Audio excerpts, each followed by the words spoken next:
वनऊज़ु बिल्लाहि मिन शुरूरि अनफुसिना व मिन सय्यिआति अअमालिना मन यहदिहिल्लाहु फला मुदिल्ल लहु व मन युद्लिलहु फला हादिय लहु व अशहदु अन ला इलाहा इल्लल्लाहु वहदहु ला शरीक लहु व अशहदु अन्ना मुहम्मदन अब्दुहु व रसूलुहु या अय्युहल्लज़ीना आमनुत्तकुल्लाहा हक़्क़ तुक़ातिही व ला तमूतुन्ना इल्ला व अंतुम मुस्लिमून या अय्युहन्नासुत्तक़ू रब्बकुमुल्लज़ी ख़लक़कुम मिन नफ़्सिन वाहिदह व ख़लक़ मिन्हा ज़ौजहा व बस्स मिन्हुमा रिजालन कसीरन व निसाअ वत्तक़ुल्लाहल्लज़ी तसाअलून बिही वल अर्हाम इन्नल्लाहा काना अलैकुम रक़ीबा या अय्युहल्लज़ीना आमनुत्तकुल्लाहा व क़ूलू क़ौलन सदीदा युस्लिह लकुम अअमालकुम व यग़फिर लकुम ज़ुनूबकुम व मन युतिइल्लाहा व रसूलहु फ़क़द फ़ाज़ फ़ौज़न अज़ीमा अम्मा बअद फ़इन्न ख़ैरल हदीस किताबुल्लाह व ख़ैरल हदी हदी मुहम्मदिन सल्लल्लाहु अलैहि वसल्लम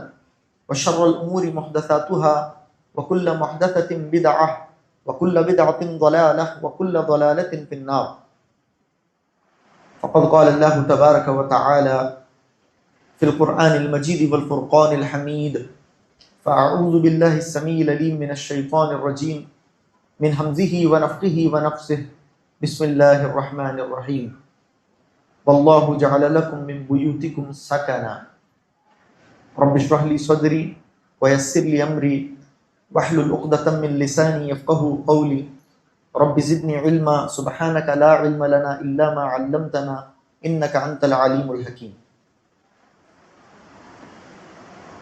मुअज़्ज़ज़ हाज़िरीन, हर किस्म की तारीफ़, बड़ाई, बुज़ुर्गी अल्लाह रब्बुल आलमीन के लिए लायक व सज़ावार है, जिसने हम सबको नेकियों के, इबादतों के, ताअतों के इस मौसम बहार से एक मरतबा फिर हमारी ज़िंदगियों में हमकनार किया। अल्लाह रब्बुल आलमीन की इस नेमत बेबहा को पाकर हम अल्लाह रब्बुल आलमीन का जितना शुक्र करें उतना कम है। और दरूद व सलाम हो नबी आखिरुज़्ज़मा मोहम्मद मुस्तफ़ा सल्लल्लाहु अलैहि व आलिहि वसल्लम की ज़ात अक़दस पर कि आप सल्लल्लाहु अलैहि वसल्लम ने अल्लाह रब्बुल आलमीन की तरफ से मुनज़्ज़ल पैगाम को, नाजिल शुदा दीन को इंसानियत तक पूरी अमानत, दयानत और ईमानदारी के साथ पहुँचाया और ज़िंदगी के हर शोबे में, हर इबादत में, चाहे आइली ज़िंदगी हो, चाहे इंसान के मामलात हों, मुआशरत हों, ऐसा कोई ज़िंदगी का शोबा अल्लाह के नबी सल्लल्लाहु अलैहि वसल्लम ने नहीं छोड़ा जिसमें आप सल्लल्लाहु अलैहि वसल्लम ने उम्मत की रहनुमाई न की हो।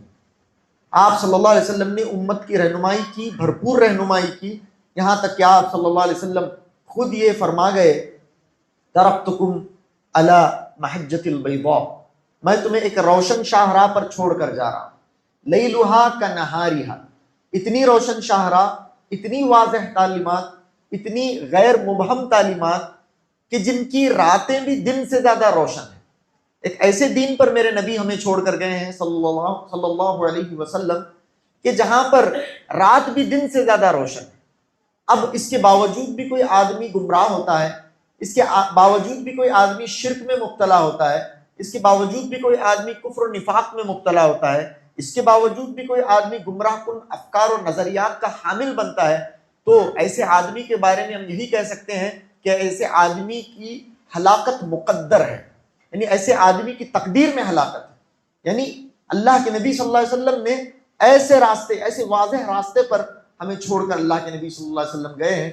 अल्लाहुम्मा सल्ली अला मुहम्मदिन व अला आलि मुहम्मद कमा सल्लैता अला इब्राहीम व अला आलि इब्राहीम इन्नका हमीदुम मजीद। अल्लाहुम्मा बारिक अला मुहम्मदिन व अला आलि मुहम्मद कमा बारकता अला इब्राहीम व अला आलि इब्राहीम इन्नका हमीदुम मजीद। मुअज़्ज़ज़ प्यारे भाइयों और बुजुर्गों, आज के इस खिताब के लिए जिस उन्वान पर लबकुशाई करने का मुझे मुकल्लफ किया गया है वो है घरों की इस्लाह। घरों की इस्लाह के सिलसिले में इंशाअल्लाह वक्त रहते तक आपके सामने किताब और सुन्नत की रोशनी में चंद मुफीद बातें करने की कोशिश करूंगा। घरों की इस्लाह, हमारे अपने घरों की इस्लाह के सिलसिले में जब ये बात लफ्ज इस्लाह आया, घरों की इस्लाह करनी है। अब जब मुझे मेरे घर की इस्लाह करनी है, आपको आपके घरों की इस्लाह करनी है, तो इस्लाह ये तो मस्दर है, इसका इसमें फाइल है मुस्लिह, अगर हमें अपने घरों की इस्लाह करनी है तो हमें मुस्लिह बनना पड़ेगा, हम सबको मुस्लिह बनना पड़ेगा, यानी इस्लाह करने वाला। अस्लह युस्लिहु इस्लाहन से मुस्लिह बनता है, यानी इस्लाह करने वाला। अगर हम सबको घरों की इस्लाह करनी है तो हम सबको मुस्लिह बनना पड़ेगा। अब सवाल यह है कि आदमी उस वक्त तक मुस्लिह नहीं बन सकता जब तक सालिह ना बने। समझ में आ रही बात? घरों की इस्लाह करनी है तो हम सबको क्या बनना पड़ेगा? मुस्लिह बनना पड़ेगा। और हम उस वक्त तक मुस्लिह नहीं बन सकते जब तक हम सालिह ना बने। आदमी सालिह नहीं है और वो मुस्लिह बनने की बात कर रहा है, हो नहीं सकता। और अगर ऐसा आदमी इस्लाह करेगा जो सालिह नहीं है तो वो तामीर से ज्यादा तखरीब करेगा। ऐसा आदमी इस्लाह करने लग जाए जो खुद सालिह नहीं है, ऐसा आदमी मुस्लिह बन जाए जो खुद सालिह नहीं है, तो ऐसा आदमी बनाने से ज्यादा बिगाड़ेगा।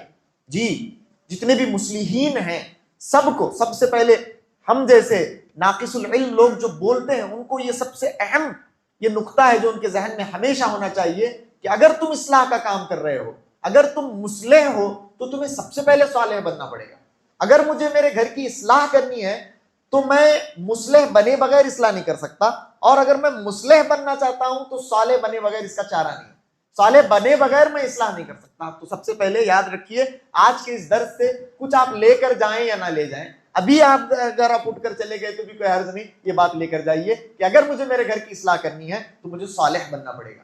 मुस्लिह बनने के लिए सालिह, जितनी मेरी माएं बहनें, जितनी भी जो भी लोग यहाँ पर मेरी बात को सुन रहे हैं, अगर हम चाहते हैं कि हमारे घरों की इस्लाह हो तो हम सबको सालिह बनना पड़ेगा।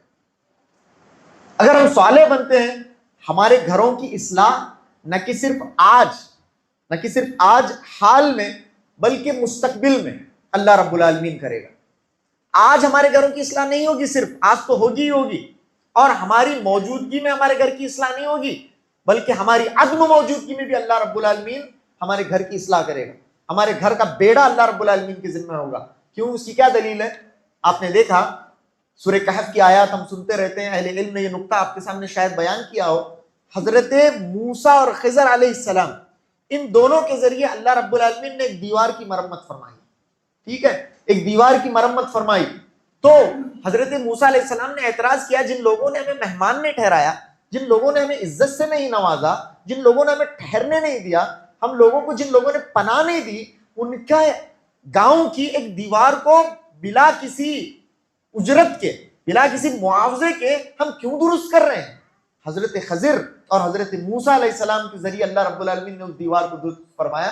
तो हजरत मूसा अलैहिस्सलाम को खिजर बाद में उसकी इल्लत बयान करते हुए कहते हैं कि ये जो दीवार है, ये दीवार किसकी है? ली गुलामैन यतीमैन, दो गुलाम बच्चों की, यानी दो यतीम बच्चों की है, दो यतीम बच्चों की है। और कहा कि काना अबूहुमा सालिहा, इन दोनों का बाप सालिह था। इन दोनों का बाप कौन था? सालिह था, नेक था, नेक था। तो अल्लाह रब्बुल आलमीन ने उस बाप के जाने के बाद भी गुलामैन यतीमैन, इन दो यतीम बच्चों के दीवार की और उसके नीचे जो उनका खजाना दफन है, उस खजाने की हिफाजत फरमाई अल्लाह रब्बुल आलमीन ने। किसके जरिए? वो भी किसके जरिए?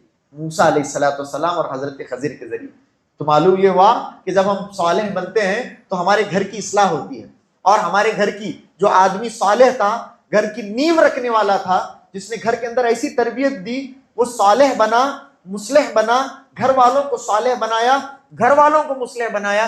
जब तक दुनिया में रहा उसके घरों की इस्लाह रही, उसका घर सालेहियत पर कायम रहा, और जिस दिन दुनिया से गया तब भी उसके घर पर अल्लाह रब्बुल आलमीन की नजर करम अल्लाह रब्बुल आलमीन की बरकरार है। सुभान अल्लाह। तो ये बहुत ही अहम नुक्ता है मेरे भाई, जो हमें लेकर जाने का है कि अगर हम चाहते हैं कि हमारे घरों की इस्लाह हम करें तो हम सबको सालेह बनना पड़ेगा। चलिए, बहुत सारी बातें हैं जहन में, बहुत सारी बातें इस वक्त आ रही हैं। वक्त रहते रहते आपके सामने मैं जितना मैं बोल सकूं, जितना आप सुन पाए, उस दौरानिये के अंदर चंद बातें आपके सामने मैं करने की कोशिश करता हूं। घर की हमें इस्लाह करनी है। देखिए, घर अल्लाह रब्बुल आलमीन की बहुत बड़ी नेमत है। जअल लकुम मिन बुयूतिकुम सकना, अल्लाह ने फरमाया कि अल्लाह ने तुम्हारे लिए तुम्हारे घरों को बाइस सुकून बनाया।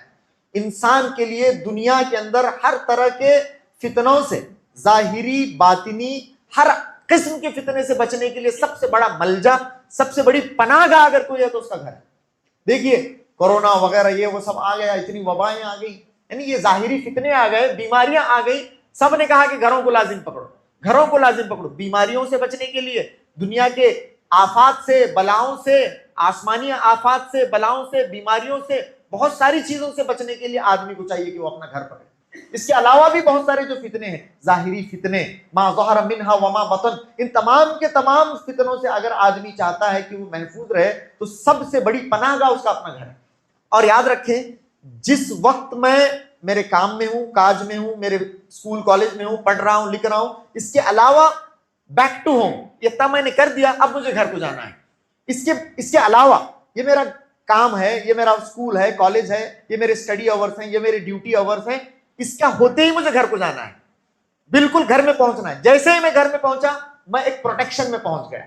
और इस दोनों के दरमियान, इन दोनों चीजों के दरमियान जितना देर मैं अपने घर में पहुंचने के लिए करूंगा, जितनी देर मैं करूंगा मेरे घर में पहुंचने के लिए, या फिर मैं जितना मेरे घर में मुझे रहना है इन दोनों कामों के अलावा, पढ़ाई लिखाई, काम काज वगैरह के अलावा, जितना मुझे अपने घर में रहना है, जितना टाइम मैं अपने घर में रहने का कम करता जाऊंगा, उतना अपने आप को फितनों से एक्सपोज करता जाऊंगा। मैं जितना अपने घर के बाहर हूं, मैं उतना अनप्रोटेक्टेड हूं, मैं उतना अनप्रोटेक्टेड हूं। हजरत उक़बा इब्न आमिर रज़ी अल्लाह ताला, मुस्लिम की हदीस है, हजरत उक़बा इब्न आमिर रज़ी अल्लाह ताला और सहाबा का मामला भी देखिए, इसीलिए सहाबा पर कुर्बान जाने को जी चाहता है कि जब भी अल्लाह के नबी सल्लल्लाहु अलैहि वसल्लम से पूछते थे, बड़ी पते की बात पूछते थे। उक़बा इब्न आमिर ने अल्लाह के नबी सल्लल्लाहु अलैहि वसल्लम से क्या पूछा मालूम? मन नजा, पूछा मन नजा, ऐ अल्लाह के नबी सल्लल्लाहु अलैहि वसल्लम, नजात क्या है? नजात क्या है? अल्लाह के नबी सल्लल्लाहु अलैहि वसल्लम ने तीन बातें बताई। इस हदीस को यहां से लेकर जाइए। हजरत उक़बा इब्न आमिर रज़ी अल्लाह तआला अन्हु को अल्लाह के नबी सल्लल्लाहु अलैहि वसल्लम ने कहा कि अमसिक लिसानक, जबान बंद रखना, इसमें नजात है। जबान को बंद रखो, खामोशी इख्तियार करो। जुमा के खुतबे में भी इस सिलसिले में एक बात मैंने आपके सामने बताई। अहले इल्म ने लिखा कि अगर नजात के और आफियत के 10 हिस्से कर दिए जाएं, अगर आफियत के कितने हिस्से कर दिए जाएं? 10 हिस्से कर दिए जाएं, तो 9 खामोशी के अंदर है, 9 हिस्से खामोशी में है, 10वां दूसरा है। 10वां कहा कि लोगों से मेल मिलाप कम करने में, लोगों से मेल मिलाप कम करने में 10वां हिस्सा है। बाकी के 9 हिस्से अपनी जबान को खामोश रखने में आफियत है, इंसान की आफियत। मन नजा, तो कहा अमसिक लिसानक, अपनी जबान को खामोश रख। फिर कहा वब की अला खतीअतिक, वब की अला खतीअतिक। फातिमा मस्जिद की मेरे खिताब के अंदर मैंने रोने के सिलसिले में, आंसुओं के सिलसिले में आपके सामने बात बताई कि आंसुओं का कहत नहीं पड़ना चाहिए। हमारी आंखों में आंसुओं का कहत ना पड़े, आंसू बहते रहने चाहिए। और अगर समझिए कि आंसू नहीं बह रहे हैं, समथिंग इज रॉन्ग। और मैंने ये कहा था कि अगर आंसू नहीं बह रहे हैं तो ये एक बीमारी की अलामत है, ये एक बीमारी की अलामत है। और उस बीमारी का नाम है क़स्वतुल क़ल्ब, क़स्वतुल क़ल्ब, दिल की सख्ती। आंखों से अगर आंसू नहीं निकल रहे हैं, कुरान सुनने पर आंखों पे आंसू नहीं आ रहे हैं, और अल्लाह के हुजूर खड़े होने पर आंखों में आंसू नहीं आ रहे हैं, दुआ मांगते हुए आंखों में आंसू नहीं आ रहे हैं, दिल पसीज नहीं जा रहा है, दिल नरम नहीं पड़ रहा है। अलम यानी लिल्लज़ीना आमनू अन तख़शा क़ुलूबुहुम लिज़िक्रिल्लाह, अल्लाह के जिक्र होने के बाद भी दिल नरम नहीं पड़ रहा है और आंसू नहीं बह रहे हैं, तो समझिए ये एक बीमारी का सिम्टम है। बीमारी का सबसे प्राइम सिम्टम यह है कि आंखों से आंसू आना बंद हो जाते हैं। अगर आंखों से समझिए आंसू नहीं आ रहे हैं, हमें चाहिए कि हम इस्लाह करें, अपनी इस्लाह करने की जरूरत है। और खास तौर से किसकी इस्लाह करने की जरूरत है?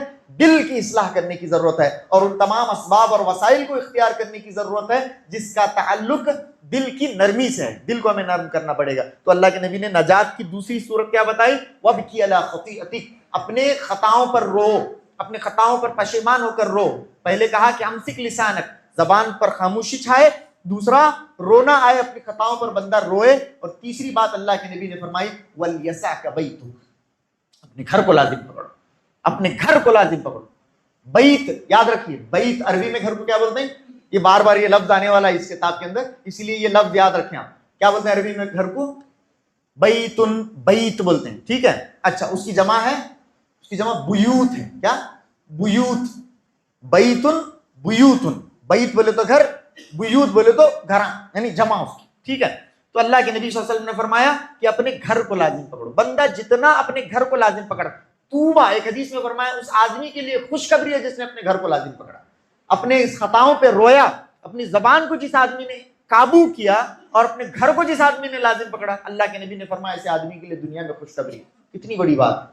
और एक और हदीस में है कि एक आदमी जब अपने घर को लाजिम पकड़ता है, सलिम मिनन नास व सलिमन नासु मिन्हु। सलिम मिनन नास व सलिमन नासु मिन्हु, लोगों से महफूज रहा खुद और लोग उससे महफूज रहे।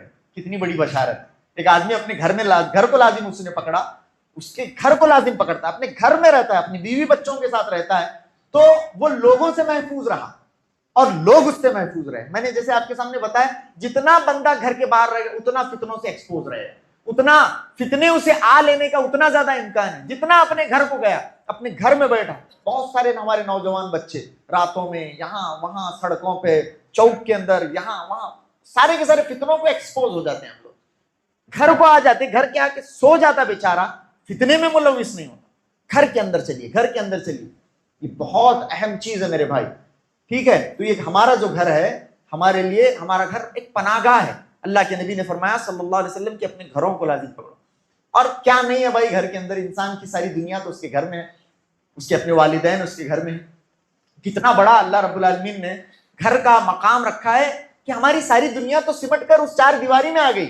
मेरे बच्चे उसके अंदर रहते हैं, मेरी बीवी, मेरे माँ बाप, मेरे भाई बहन उसके अंदर रहते हैं। एक आदमी का दिल अपने घर में अटकना चाहिए, अपने घर में रहे। अगर उसका दिल अपने घर में नहीं अटका है तो उसका घर अल्लाह के घर में, अब उसका दिल अल्लाह के घर में अटके। रजुलुन, एक आदमी ऐसा जिसका दिल मुअल्लकुन फिल मसाजिद, घर के अलावा मस्जिद में अटका रहे, ऐसा आदमी फितनों से महफूज रहता है। घर से निकला मस्जिद में आया, मस्जिद से निकला सीधा घर के अंदर गया, आप देखें कितने फितनों से एक आदमी बचता है।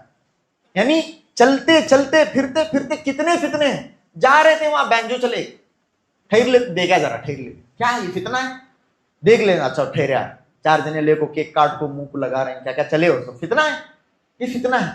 मर्रू बिल्लग़वी मर्रू किरामा, कुरान कहता है मेरे बंदों की बेहतरीन सिफत यह है कि जब ये किसी लग़्व से गुजरते हैं, जब किसी बेकार चीज से गुजरते हैं, मर्रू किरामा, बड़े इज्जत के साथ, एहतराम के साथ वहां से गुजर जाते हैं। जरा ठहर को देखे तो समझो वहां पर बहुत सारे फितनों में मुलविस होने का खदशा है, वहां से गुजर जाइए। जहां पर इस तरह का कोई मामला चला है वहां ठहरने की भी जरूरत नहीं। आदमी घर के बाहर रहा तो जो प्रॉब्लम्स है, अच्छा घर के बाहर देखिए कितने मसले हैं। सबसे बड़ा मसला आदमी की अपनी नजर का, घर के अंदर उसकी नजर की हिफाजत का कोई मसला ही नहीं है। घर के अंदर बीवी है, बहनें हैं और खवातीन में माँ हैं, ये सब अपने बेटियां हैं, वहां पर नजर की क्या हिफाजत करेगा, अल्हम्दुलिल्लाह वहां पर मसला नहीं। घर के बाहर रहा, उसे चाहिए कि हर कदम कदम पर अपने नजर की हिफाजत करे। ठीक है, यहां पर नजर की हिफाजत करना मुश्किल हो जा रहा है, लेकिन घर के अंदर गया नजर की हिफाजत भी हो गई, हर तरह के फितने से महफूज रहा, अपने बच्चों से। अच्छा एक और अजीब चीज है इस दौर की, घर के अंदर है फिजिकली लेकिन असल में अपने घर के अंदर नहीं है। ये वो दौर है, पहले जमाने में घर के अंदर रहे तो घर में रहते थे, आज घर के अंदर है ही, लेकिन ये ऐसा खतरनाक दौर है कि आदमी फिजिकली तो घर के अंदर है लेकिन एक ऐसी चीज को लेकर घर के अंदर दाखिल हो गया कि वो असल में घर में नहीं है, वो है वो ये चीज। ठीक है, ये चीज लेकर घर में दाखिल हुआ है, बीवी है, बच्चे हैं, वालिदैन है, सब हैं, लेकिन ये फोन में लगा हुआ है। जितना देर घर में है फोन में लगा हुआ है। अरे भाई इससे तो तेरा बाहर रहना बेहतर था, इससे बेहतर तो तेरा बाहर रहना था, अब तू घर में है, इसका मतलब तू घर में रहकर भी घर के अंदर नहीं है। और मैं बताता हूं कि जितने मसाइल आज हैं, परेशानियां हैं, वो फोन की वजह से हैं। घरों के अंदर जो इख्तलाफात हैं, घरों के अंदर जो परेशानियां हैं, उनकी अगर आप जड़ में जाकर देखेंगे तो आपको कहीं ना कहीं फोन मुजरिम नजर आएगा।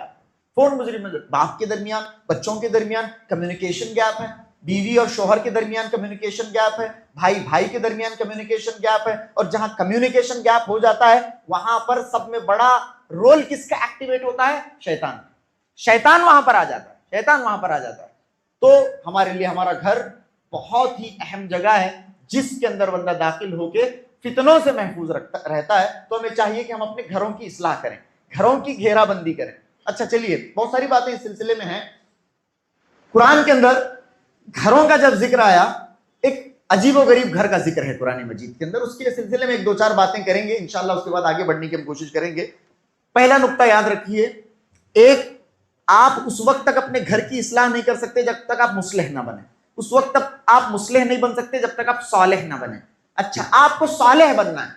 आपको सालेह का मतलब क्या है, सालेह का आसान तर्जुमा क्या है, बोलिए, सालेह का आसान तर्जुमा क्या है, नेक बन।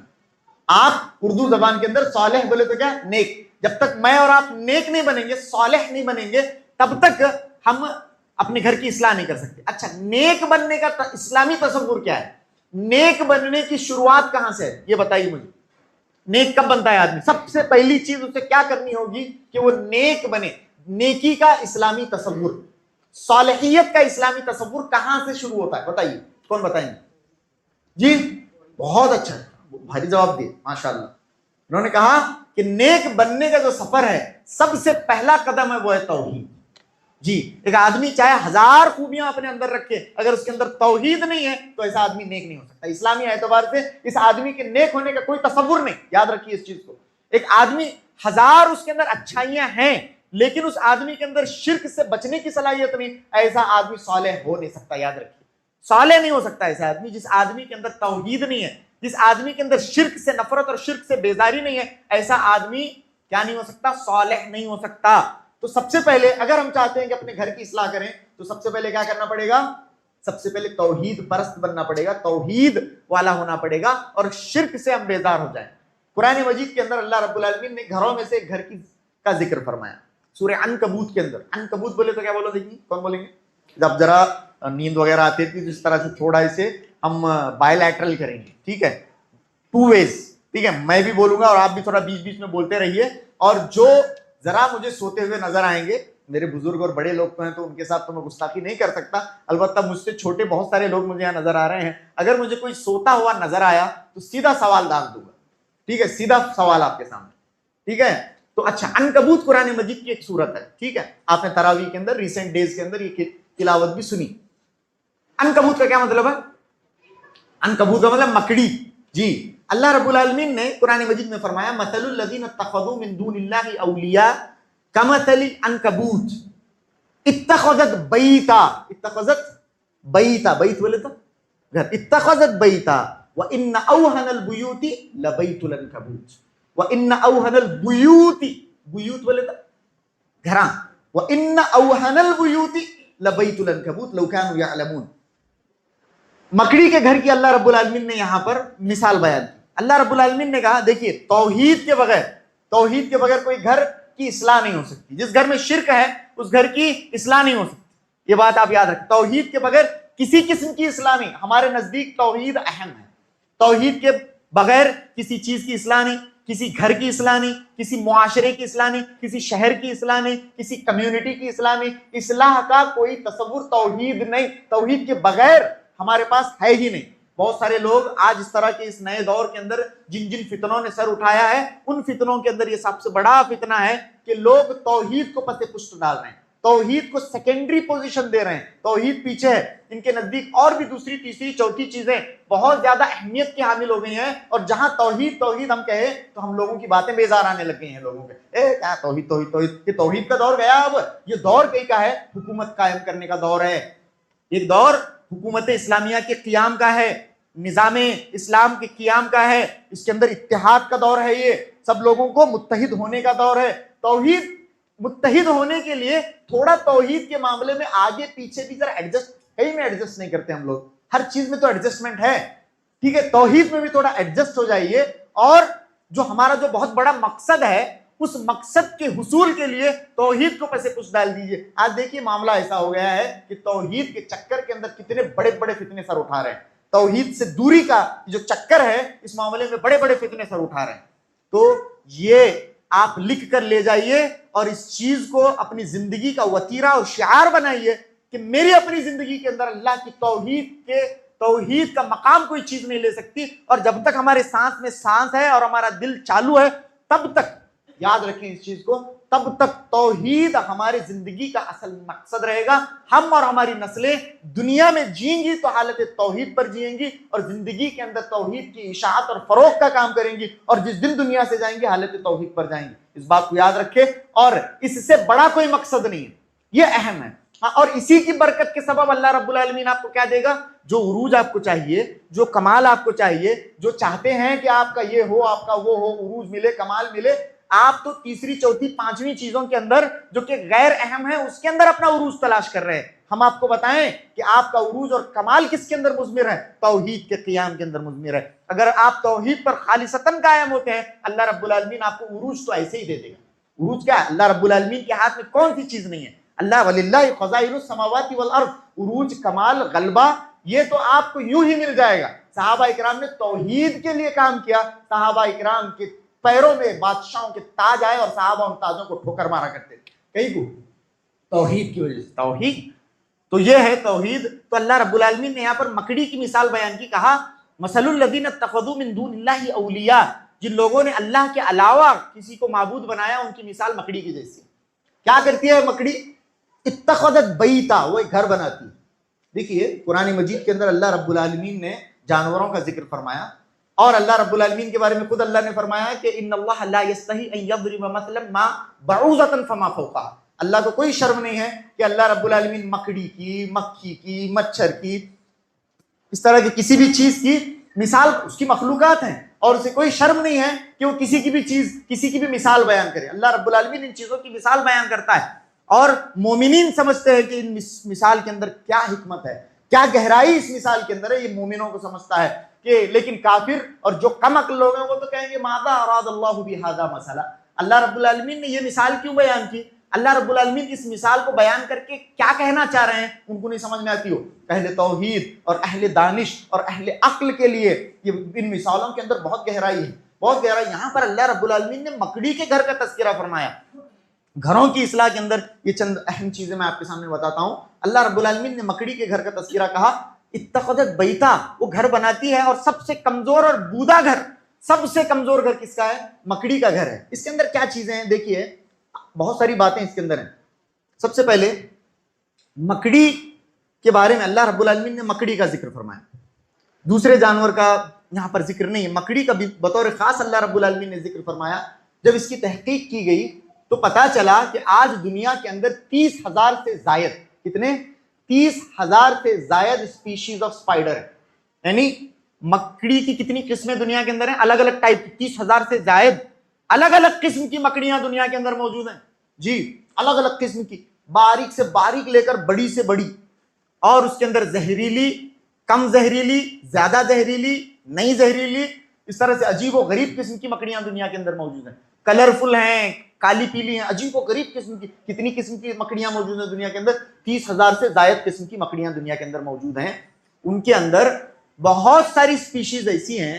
मकड़ियों के बारे में आप याद रखें, मकड़ी ने घर बनाया अपना, लेकिन वो घर कैसा घर है कि जिसके अंदर मकड़ी जो है, पहली बात मकड़ी घर बनाती है। इत्तख़ज़त अरबी का इत्तख़ज़त, इत्तख़ज़ यत्तख़िज़ु से इत्तख़ज़त, इत्तख़ज़, इत्तख़ज़, इत्तख़ज़ु, इत्तख़ज़त बोले तो क्या? जो घर बनाने वाली है वो घर बनाने वाली है वाला नहीं। क्या मतलब? जो फीमेल स्पाइडर है वो घर बनाती है। समझ में? आज ये तहकीक से साबित हो गया है। आप जाइए, अब इतने पढ़े लिखे नौजवान हैं यहाँ पर, आप किसी भी बात को क्रॉस वेरीफाई और क्रॉस चेक कर सकते हैं। आज तो आपके फिंगर टिप्स के ऊपर इंफॉर्मेशन मौजूद है।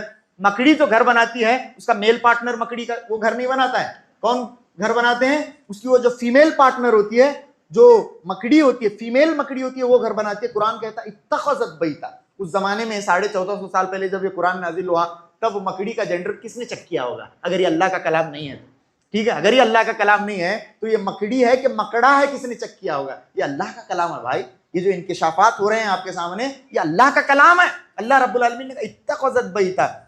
अच्छा, ये मकड़ी घर बनाती है और उसके बाद उसका मेल पार्टनर को बुलाती है, जो उसका मेल पार्टनर होता है उसे बुलाती है। उसके बाद उसके साथ उसका जो भी ताल्लुक कायम हो, उसके बाद क्या करती है मालूम? उसे खत्म कर देती है, उसे मार डालती है। किसे? अपने मेल पार्टनर को मार डालती है। कौन? मकड़ी अपना जो उसका मेल पार्टनर है, या फिर समझ लीजिए उसका जो खाविंद है, उसका जो शोहर है, उसको खलास कर छोड़ती। ये अजीब बात। अल्लाह ने देखिए मिसाल किसकी बयान की है? मकड़ी की मिसाल बयान की। बहुत सारे बातें नुकात में इस सिलसिले में आपके सामने बयान करता हूं। तो मकड़ी अपने मेल पार्टनर को खलास करती है, एक हुआ, उन्हें मरा, अब उसे बाजू करो, गया उन्हें।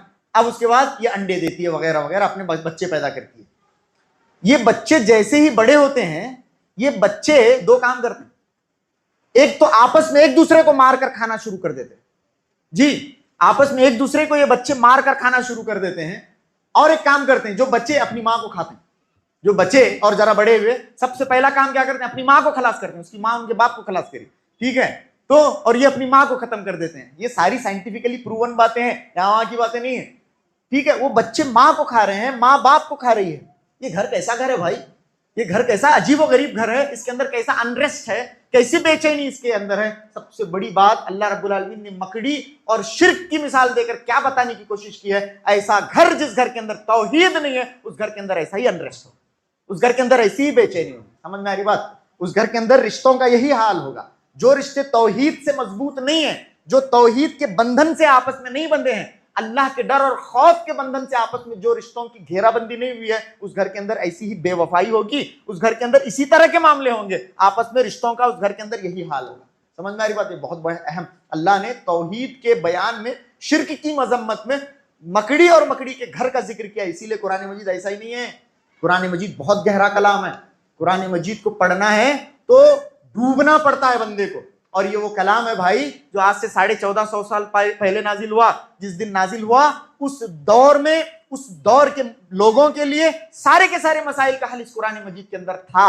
और आज भी ये कुरान उतना ही रिलेवेंट है जिस दिन ये कुरान नाजिल हुआ था। जिस दिन जितना रिलेवेंट था उतना ही रिलेवेंट आज भी है। आज भी पूरी दुनिया के तमाम आलमी इंसानियत के मसाइल का हल अगर किसी चीज के अंदर है तो वो कुरान मजीद के अंदर है। और कल एक दौर आएगा, आज ये एडवांसमेंट्स हम देख रहे हैं, आर्टिफिशियल इंटेलिजेंस को देख रहे हैं, ये देख रहे हैं, वो देख रहे हैं, हो सकता है आने वाले चंद सालों के अंदर लोग आपको आसमान में उड़ते हुए नजर आए, कुछ मशीन लेकर, हवा में उड़ने वाले भी लोग हों। उस दिन भी मुसलमानों और पूरे आलमी इंसानियत के मसाइल का हल अगर किसी चीज के अंदर होगा तो किसमें होगा? कुरान मजीद के अंदर होगा। ये वो कुरान मजीद है। इसीलिए ऊपर से सतही तौर पर गुजरना नहीं चाहिए, रुकिए और उसके अंदर गौर करने की जरूरत है, गौर करने की जरूरत। चलिए एक और चीज बताता हूं उसके अंदर। अब बात निकली ही है घरों के सिलसिले में, तो मकड़ी का घर। दूसरी बात, साइंसदानों ने और जिन लोगों ने मकड़ी को अपनी जिंदगी का मकसद बनाया, बहुत सारे लोग, रिसर्च एरियाज तो बहुत सारे हैं, लोग थेसिस लिखते हैं, लोग रिसर्च करते हैं, तो बहुत सारे लोगों ने मकड़ी पर लिखा, मकड़ी पर पीएचडी लोगों ने किया है, मकड़ी की मुख्तलिफ प्रजातियों पर पीएचडी किया है। सब कुछ करने के बाद साइंसी इंकशाफात के अंदर यह बात उन्होंने कही कि मकड़ी के घर का जो स्ट्रक्चर है हैरत अंगेज है, हैरत अंगेज।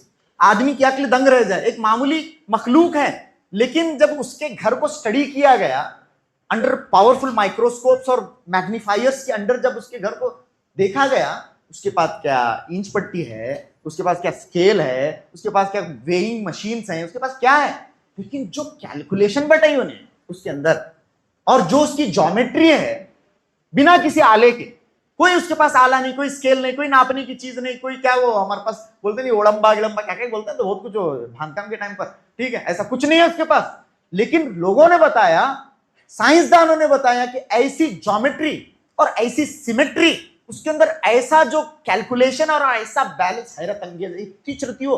लेकिन लोगों ने कहा कि क्या चीज है, अगर हेक्सागोनल बनाना है, ऑक्टागोनल बनाना है, अगर उसके साइड्स बनाने हैं तो राइट फ्रॉम द सेंटर वो शुरू अपना बुनना शुरू कर देती है और उसकी जो sides equal equal equal equal, और जैसे जैसे एक्सपांड होते जाते हैं सबके सब बराबर, हैरत अंगेज चीज, बराबर इस तरह से अपना घर बनाती है और बहुत खूबसूरत घर बनाती है और बेहतरीन घर बनाती है। क्या घर बने साहब, बहुत भारी घर बने, ठीक है, मकड़ी ने अपना घर बनाया। इसी तरह से अहले शिर्क और कुफ्र ने और बातिल अफकार और नजरियात के हामिलीन ने अकीदा बनाया। क्या बनाया? अकीदा, नजरिया बनाया। और उनका नजरिया क्या रहता? बहुत खूबसूरत रहता। क्या साहब, भारी भारी सूफिया के अकीदे पढ़ो, गालियों के अकीदे पढ़ो, मुअतज़िला के, खवारिज के, मुर्जियों के, अशाइरा के, मातुरीदिया के अकाइद पढ़ो। पढ़ने वाला इंटरेस्टिंग, क्या अकीदे हैं साहब, जबरदस्त अकीदे, पढ़ना बहुत इंटरेस्ट आता। वो समझ रहे, आदमी पढ़ रहा है, क्या जबरदस्त है। इसी तरह से पिछले दिनों जो हिंदुस्तान के अंदर एक मशहूर मुनाजरा हुआ, ठीक है, मुनाजरा हुआ, उसके अंदर एक इल्हाद, एक मुल्हिद के साथ एक मुसलमानों के आलिम ने मुनाजरा किया। खैर, उस सिलसिले में हमारा मौकिफ याद रखिए, बहुत नफातुल्ला मौकिफ है। जहां तक अल्लाह रब्बुल आलमीन के वजूद पर बात है, जहां तक अल्लाह रब्बुल आलमीन के वजूद को अकली दलाइल फराहम करके साबित करने की बात है, वहां तक ठीक है, ठीक है, हम उनके साथ हैं। लेकिन जहां पर अल्लाह रब्बुल आलमीन के सिफात का मामला है, वहां पर तवक्कुफ इख्तियार करना चाहिए। वहां पर अल्लाह रब्बुल आलमीन के सिफात के मामले में आदमी नहीं, मैं जिस तरह से अल्लाह के वजूद को अक्ल से साबित करता हूं, मैं अल्लाह की सिफात को भी अक्ल से साबित करता हूं। ठहरो जरा, बैठो, क्या नहीं बैठने का, समझ रहे नहीं? अल्लाह के वजूद को खुद कुरान मजीद के अंदर अल्लाह रब्बुल आलमीन ने अपने वजूद के अकली दलाइल फराहम किए हैं। तो एक आदमी अल्लाह के वजूद को अगर अक्ल से साबित करना चाहे कर सकता है, लेकिन ये बहुत ही खतरनाक रास्ता है। इसके अंदर आदमी इधर उधर नहीं हो सकता, इधर उधर हुआ तो खड्डे में पड़ता। अल्लाह रब्बुल आलमीन का वजूद ठीक है, अक्ल से साबित किया जा सकता है साइंटिफिकली, और ये वो सारी दलाइल देकर आदमी को उसकी अक्ल को एड्रेस किया जा सकता है। लेकिन जहां पर अल्लाह रब्बुल आलमीन के सिफात का ताल्लुक है, जरा इल्मी बातें भी रहते हैं, थोड़ा गौर से सुनना इन बातों को, ठीक है। तो इसीलिए सवालात भी रेडी हैं हमारे, ओके। तो मैं ये बता रहा था कि जहां पर अल्लाह रब्बुल आलमीन के सिफात का मामला है वहां पर खामोशी। लेकिन आप देखेंगे कि हमेशा से अल्लाह के नबी सल्लल्लाहु अलैहि वसल्लम के जाने के बाद जब जैसे गुमराह फिरके वजूद में आए, उन लोगों ने अल्लाह रब्बुल आलमीन की न कि सिर्फ जात को बल्कि सिफात को अक्ल से छानने की कोशिश की। अल्लाह रब्बुल आलमीन के सिफात को भी अक्ल की छन्नी से छानने की कोशिश की, और इस सिलसिले में एक इल्म, एक नॉलेज, एक area of knowledge, of area of study discover किया। उसे इल्मुल कलाम कहते हैं। क्या बोलते हैं उसे? इल्मुल कलाम। थोड़ी अहम बातें रहते हैं। बाज दफा हमारा मामला यह है कि हम बेसिक छोटी छोटी चीजें वो मोटी मोटी से हमना मालूम रहता, बस आगे की बात नको हमना मालूम। ऐसा नहीं रहता भाई, ठीक है। आप दीन के अंदर आए, आपने अब बुनियादी चीजों को इख्तियार किया है, नमाज तौहीद वगैरह मालूम हुई है, अब मजीद इल्म भी हासिल करने की जरूरत है। ऐसा नहीं कि मैं जहां हूं अब और मैं जो मोटी मोटी बातें मुझे मालूम है वैसा नहीं। बहुत मुमकिन है कि आप आगे चलकर फितनों में मुब्तला हो जाएं। इसीलिए मनहजी बातें सीखने की और समझने की बहुत ज्यादा जरूरत है। वरना अगर हम ऐसे ही रहे, अपने इल्म की घेराबंदी नहीं की, अपने आप की इल्म से घेराबंदी नहीं की, बहुत मुमकिन है कि हमें कोई उचक ले जाए। और मेरा अकीदे के अंदर, अल्लाह रब्बुल आलमीन के अस्मा के अंदर, अल्लाह की सिफात के अंदर मेरा अकीदा ठीक नहीं था, और मैंने किसी को सुना और उसकी बात मुझे बड़ी अच्छी लगी और कल से मैं उसी का फॉलोअर बन गया। नऊज़ुबिल्लाह। क्यों ऐसा क्यों होता है? जब हम अपनी अकीदे की इस्लाह नहीं करते, अपने अकीदे की घेराबंदी नहीं करते। तो लोगों ने इल्मुल कलाम घड़ा। इल्मुल कलाम इन शॉर्ट क्या है? इल्मुल कलाम अल्लाह रब्बुल आलमीन के सिफात को अक्ल से तोलना है। अल्लाह रब्बुल आलमीन के सिफात को कैसे साबित करने का? अक्ल से साबित करने का। जितने सिफात अल्लाह रब्बुल आलमीन के अक्ल से साबित हो, जो सिफात अल्लाह रब्बुल आलमीन के अक्ल से साबित नहीं होते उसका इनकार करने का, कन्वीनियंटली। अस्तगफिरुल्लाह। इसीलिए मुअतज़िला ने और बहुत सारे गुमराहकुन अकाइद और नजरियात के हामिलीन ने अल्लाह रब्बुल आलमीन के बहुत सारी सिफात का इनकार करते हुए ये कहा अल्लाह की सिर्फ 7 सिफात साबित हैं। 7 सिफात साबित हैं। उसे साबित करते हुए उन्होंने किताबें लिखी, और ऐसी किताबों को इल्मुल कलाम की किताबें कहा जाता है, और ऐसे लोगों को मुतकल्लिमीन कहा जाता है। ये जो लिखते हैं, आपको मैं बताऊं, जो लोगों को पढ़ने के दिलचस्प लोग जो समझ सकते हैं मुश्किल इबारतों को, आप पढ़ते जाइए, आपको बड़ा मजा आएगा। ये भारी लिखे तो भारी लिखे। मेरा अपना मामला इस सिलसिले में, जैसे ये डिबेट हुआ, इस डिबेट के बाद वो 2 मुफ्ती हैं, एक तो मुफ्ती ने डिबेट किया और एक मुफ्ती साहब उनके उस्ताद हैं, तो उन्होंने हिंदुस्तान के अंदर इल्मुल कलाम को प्रमोट करने की कोशिश की। ठीक है, इल्मुल कलाम को प्रमोट करने की कोशिश की। इल्मुल कलाम क्या है? ठीक है, हमने तो कुछ पढ़ा हुआ था, सुना हुआ था इस सिलसिले में, तो इस सिलसिले में चंद किताबों का मैंने सरसरी तौर पर जायजा लिया, तो दिल ये कहने लगा कि मजीद पढ़ो, इतना दिलकश, इतनी अच्छी बातें अल्लाह की जात के बारे में, सिफात के बारे में, अक्ल की बातें उसके अंदर हैं। तो मुझे उसके बाद जब मैंने सलफी उलमा को, अहले हक को जब मैंने पढ़ा, तो ये पढ़ा कि उन्होंने ऐसे इल्म से रोका है जो अल्लाह रब्बुल आलमीन के सिफात को अक्ल की छन्नी से छाने। नहीं, अल्लाह के सिफात को हम मानते हैं, मिन व अन तस्लीम करते हैं, बिला तावील के, बिला तशबीह के, बिला तातील के। अल्लाह रब्बुल आलमीन के सिफात को हम मानते हैं, हमारी अक्ल में आए या ना आए, साइंस उसे मानती हो या ना मानती हो, हर सूरत में अल्लाह रब्बुल आलमीन के सिफात पर हमारा ईमान है। ये आपको याद रहने की जरूरत है। तो ये जो चीज है मकड़ी की, मैंने इसे जोड़ा। ये देखिए कि मकड़ी ने अपना घर बनाया, कितना खूबसूरत बनाया है, उसके अंदर कितना परफेक्शन है, ज्योमेट्रिकल परफेक्शन उसके अंदर है। तो जितने भी बातिल अकाइद के हामिलीन हैं, उन्होंने भी जो अकाइद घड़े, उसके अंदर भी बज़ाहिर आपको क्या नजर आएगा? परफेक्शन नजर आएगा। लेकिन जितना कमजोर मकड़ी का घर है, उतनी कमजोर ये बातिल अकाइद भी हैं। खूबसूरत हैं, आदमी गुमराह हो सकता है, लेकिन जितना कमजोर मकड़ी का घर है, उतना कमजोर ये बातिल अकाइद और नजरियात भी हैं। ये एक अहम चीज है जो मैंने आपके सामने बताई। अच्छा, उसके घर के अंदर सोशल सिस्टम कैसा है ये हमने समझा। मकड़ी के घर के अंदर जो परफेक्शन आपको नजर आता है वो सिर्फ नाम ही का है, उसके अंदर कोई स्ट्रेंथ नहीं है। सिर्फ एक झोंका हवा का अगर आता है तो उसका घर खत्म हो जाता है। और तीसरी चीज जो मकड़ी के घर के अंदर है वो क्या है मालूम? मकड़ी जो घर बनाती है वो रहने के लिए कम और शिकार के लिए ज्यादा बनाती है। ठीक है, रहने के लिए कम, उसका रहने का वहां ज्यादा इंटेंशन नहीं होता है, वो कल दूसरा घर बना लेगी। लेकिन उसका सबसे बड़ा इंटेंशन क्या है? वहां पर वो शिकार फंसाना चाहती है, शिकार आए और फंसे। तो जितने भी बातिल अफकार और नजरियात के लोग हैं जो दुनिया के अंदर लोगों को यहाँ वहां की शक्कर चटवा रहे हैं और यहाँ वहां का मोर्चल उनके पीठ पर मारने लगा रहे हैं और न जाने क्या क्या मुरादें और मन्नतें और नजर नियाज में फंसाए हुए हैं और इनके दीन इज्जत और आबरू हर चीज से खेल रहे हैं, इन्होंने जो अकायद घड़े हैं ये अकायद इन्होंने क्यों बनाए हैं? जिस तरह से मकड़ी ने अपना शिकार फंसाने के लिए, अपना धंधा, अपना पेट पालने के लिए मकड़ी ने बनाए, उसी तरह से इन लोगों ने भी ये अकायद क्यों बनाए हैं? ये अकायद जो घड़े हैं अपना पेट पालने के लिए। समझ में आ रही बात? तो ये गहराइयां हैं इन सारी चीजों के अंदर।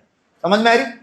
तो कहा लौकानु यअलमून, अल्लाह ने फरमाया लोग अगर इस बात को समझ, लौकानु यअलमून, काश ये इस चीज को समझते, काश ये लोग समझते इस बात को, काश इनके पास इल्म होता। तो मालूम क्या हुई बात? लास्ट बात इस सिलसिले में क्या बात मालूम हुई कि एक मुशरिक, चाहे वो एस्ट्रोनॉट हो, एस्ट्रोफिजिसिस्ट हो, चाहे वो कार्डियोथोरैसिक सर्जन हो, वो न्यूरो सर्जन हो, वो दुनिया के बड़े बड़े नोबेल लॉरिएट हो, वो भारत रत्न हो, वो जाहिल है।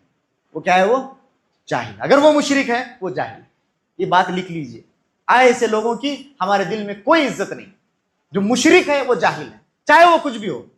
और एक आदमी है उसके पास कुछ भी नहीं है, इल्म भी नहीं है, दौलत भी नहीं है, माल भी नहीं है, फटे पुराने पैबंद लगे कपड़े पहनता है, ऐसा आदमी की इज्जत हमारे दिलों में, क्योंकि वो मुवहिद है, उसके दिल में तौहीद की शमा जली हुई है, इसकी हमारे नजदीक इज्जत है। चाहे उसके पास कुछ भी ना हो, अल्लाह के नजदीक ये बंदा बहुत कीमती है, उस आदमी से जो दुनियावी एतबार से बहुत आगे है, लेकिन उसके पास अकीदे तौहीद ही नहीं है। ऐसा आदमी कुछ नहीं है, ऐसा आदमी कुछ भी नहीं है। इस बात को याद रखा जाए। खैर, बात लंबी हुई, लेकिन ये चंद अहम नुकात थे जो मकड़ी के घर के सिलसिले में मैंने आपके सामने बयान फरमाए। अल्लाह ने कहा सब घरों में कमजोर घर मकड़ी का घर है, तो हमारे घरों को भी हम कमजोर ना बनाएं, हमारे घरों के अंदर अकीदे तौहीद लाएं, हमारा घर भी मजबूत हो जाएगा। ठीक है? तो खैर, बहुत बातें हैं। ये हुआ पहला नुक्ता, क्या? घरों की इस्लाह करने के लिए सालेह बनना पड़ेगा। सालेह बनने के लिए सबसे पहला कहां से शुरुआत? तौहीद से शुरुआत। अच्छा, उस सिलसिले में मैंने आपके सामने मकड़ी की मिसाल बयान की। अब आते हैं, घर को ठीक करना है, हमारे घरों की इस्लाह करनी है, तो जिम्मेदारी तो निभानी पड़ेगी। अल्लाह रब्बुल आलमीन ने जो जिम्मेदारी हमें दी है वो जिम्मेदारी निभानी पड़ेगी। घर की इस्लाह करनी है तो जिम्मेदारी निभानी पड़ेगी। खास तौर से जो मियाँ बीवी हैं उनको अपनी जिम्मेदारी निभानी पड़ेगी। अल्लाह के नबी सल्लल्लाहु अलैहि वसल्लम की मशहूर हदीस है, आप सल्लल्लाहु अलैहि वसल्लम ने क्या फरमाया मालूम? कुल्लुकुम राइन व कुल्लुकुम मसऊलुन अन रइयतिही।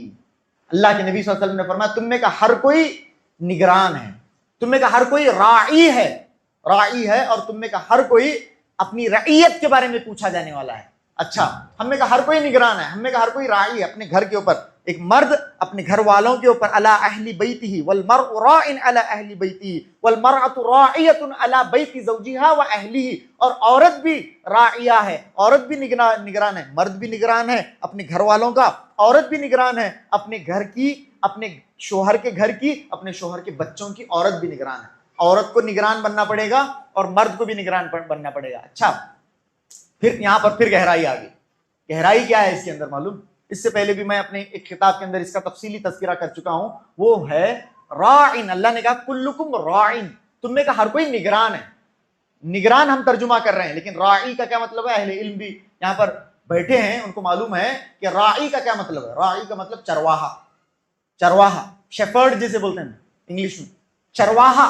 तुम में का हर कोई चरवाहा है, मैं भी चरवाहा हूं अपने घर का, आप अपने घर के सब चरवाहे हैं, हमारी बीवियां अपने अपने घरों की सब चरवाहन है, चरवाहन। हमारा जो घर है वो हमारा हर्ड है, हमारा हर्ड है, वो हमारे बच्चे जो हैं वो हमारी बकरियां हैं गोया के। क्या दकीक और क्या जबरदस्त मिसाल अल्लाह रब्बुल आलमीन, क्या सिलेक्शन ऑफ वर्ड्स है।